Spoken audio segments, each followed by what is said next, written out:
name is Quinn Coleman. I graduated from Steinbrenner High School this year. I'm 18 years old, and this is my story.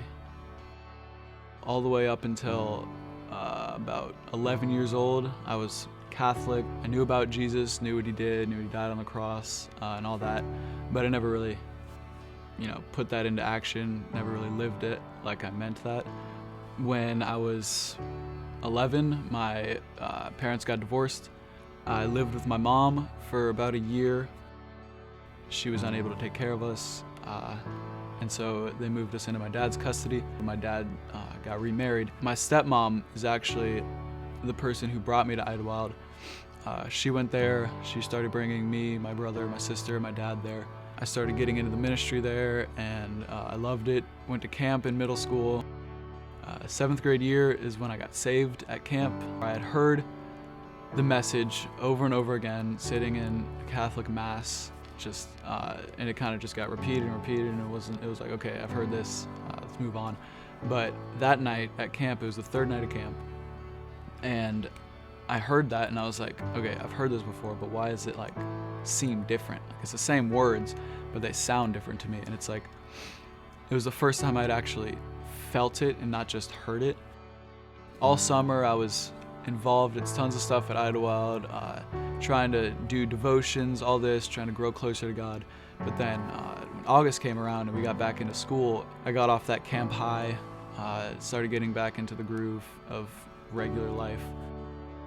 God got put on the back burner, and yes, I knew I was saved, I knew what that meant and everything, but it wasn't my top priority.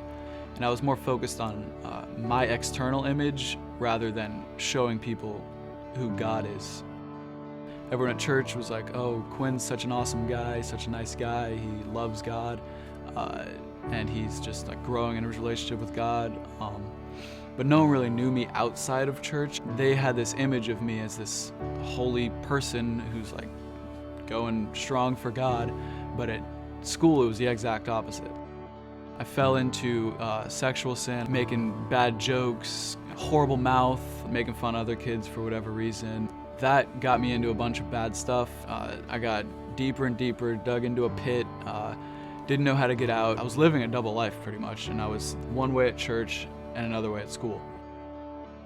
In 10th grade, halfway through 10th grade year, I was listening to Pastor Kelly Wednesday night on a sermon about your heart.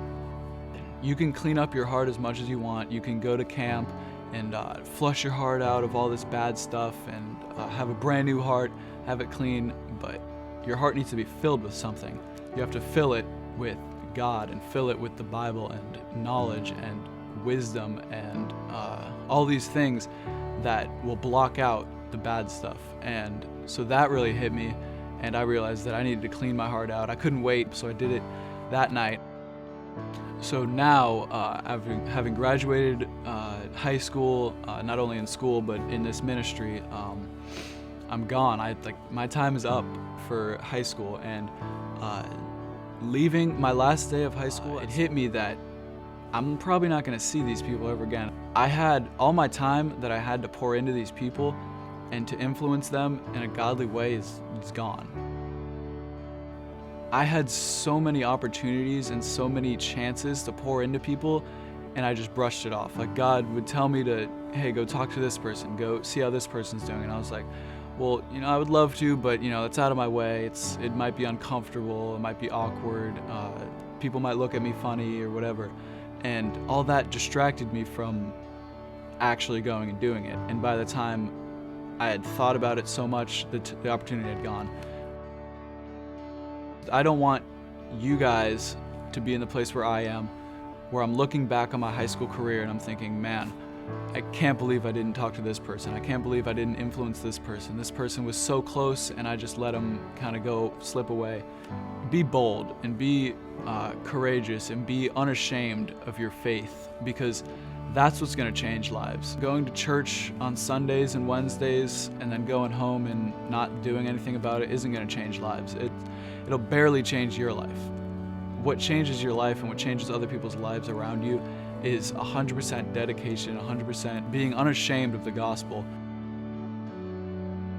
Use it for the good and the glory of God's kingdom, and use it to influence other people, because God has those people, those friends around you put there so that you can influence them for His glory. Don't take that for granted and just blow it off. It's kind of terrifying because I wanted to influence a ton of people, but I missed those opportunities. So I want to encourage you guys to take those opportunities and be bold, be courageous, be unashamed of the faith and of the power that God has put in you, and just live out a godly life with everything that you do.